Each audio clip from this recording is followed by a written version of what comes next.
Hey, welcome back to Damn Tasty Vegan. It's your friend Maria Rose. Today we're gonna make a classic comfort food dish, plant-based pot roast, and the base of this is going to be seitan and jackfruit. This is so comforting and delicious. It's great for a Sunday family dinner or anytime you want like a one-pot hearty meal. If you don't want to use seitan and jackfruit, I do show substitutes on other things you can use in the video and in the blog post, so make sure to check that out. This was one of my favorite foods growing up. My mom used to make pot roast all the time, and so it feels really good to make a version of this that doesn't have to kill cows for it. So it's very nostalgic for me to make this dish. So I hope you enjoy it as much as I do, and let's get cooking. First, we're gonna make up some seitan. If you wanna make this easier, just buy it from the store, but this is a way cheaper option. So get your Vital Wheat gluten flour, which is just like pure protein. Then add in your seasonings, your garlic powder and onion powder, nutritional yeast, and some smoked paprika. Mix that up really well to make sure all of the seasonings are mixed well. Add in some salt and add more richness and fattiness. We're gonna add in some tahini. Then add in some vegetable broth. This will taste a lot better if you make a vegetable broth out of the vegan beef flavored bouillon cubes. I'll link it below if you want to order some of it.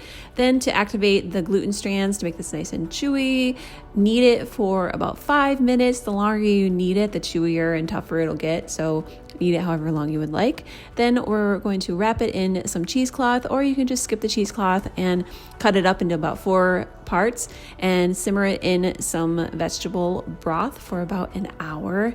Let it cool for a little bit, and then I like to cut it up into about the same sizes that I'm going to cut up all of the other vegetables in the pot roast, just so that more of the flavor can get to the center of the seitan. And I feel like the smaller the pieces, the more flavorful they get. If you don't want to use seitan in this recipe, you can also use tempeh or soy curls, or even a variety of different mushrooms like portobello mushrooms or lion's mane, or just things like that. Mushrooms are really good meat substitute, but they don't have a lot of protein, so that's why I like using seitan, because it's satisfying, delicious, and super high in protein. Then grab your potatoes and carrots and cut them all up about the same size. And you can use red skin potatoes or baby potatoes would work best for this recipe, but if you use russet potatoes, which is all I had on hand, make sure that you peel the skin off. But if it's a thinner skin potato, then you can just leave it on. And I like to keep my onion slices a little bit bigger.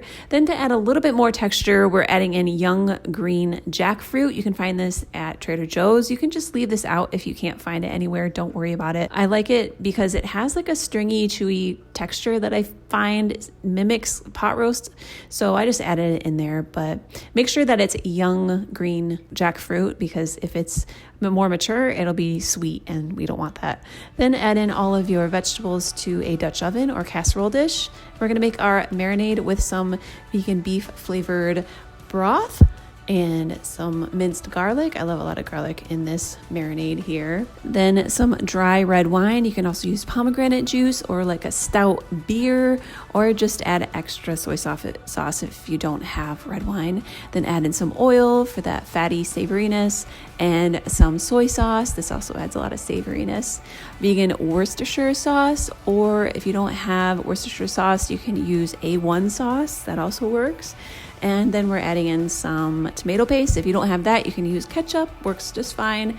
Then add your favorite herbs. I use thyme and oregano. Then to thicken it all up, add a little bit of cornstarch and stir it until it dissolves. Then just pour the marinade over the pot roast and stir it up really well to make sure every piece of the pot roast gets covered in that marinade there. Then cover it up with the lid, or if you don't have a lid for a casserole dish, use just tin foil. Bake it at about 400 degrees for between 45 and 60 minutes, stirring it halfway through or until all of the vegetables are tender. Thank you so much for cooking with me, hanging out with me, watching the video. Let me know if you tried this recipe, if you love this recipe, leave it in the comments below if you have any questions as well. Also, let me know what you'd like to see next from this channel. I hope you enjoy this meal with some friends or family, or just a nice dish to show some love to yourself as well. All right, I will see you all in the next video. Thanks.